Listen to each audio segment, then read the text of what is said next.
Okay mga ka-diabetes, 2 hours na. Kuha na tayo ng sugar natin ulit.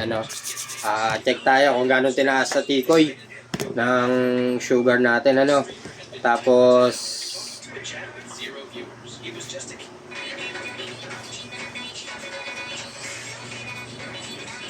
ito. Oh, 253. Ang laki ng tinaas sa tikoy, At sobrang taas.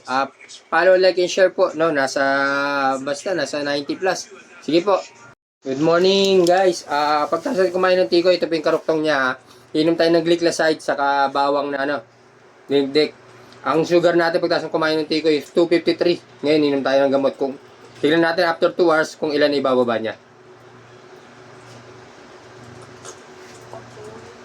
Bawang po to na maligamgam na dinikdik po. Balikan ko kayo after 2 hours. Magandang tanghali po mga ka-diabetes. Ito na. After 2 hours, uminom tayo ng bawang at glycoside.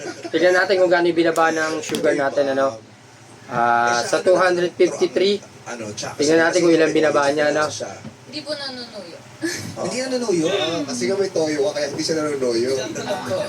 Ay, naiya mo lang siya, lumamig na, gano'n? 111. Ang laki ng binaba niya, 100 plus, Talagang legend po yung glycoside sa yung bawang. Sige po, more video po, hintayin niyo po, maghapon po ako magbibideo ng ating sugar. Magandang tanghali po.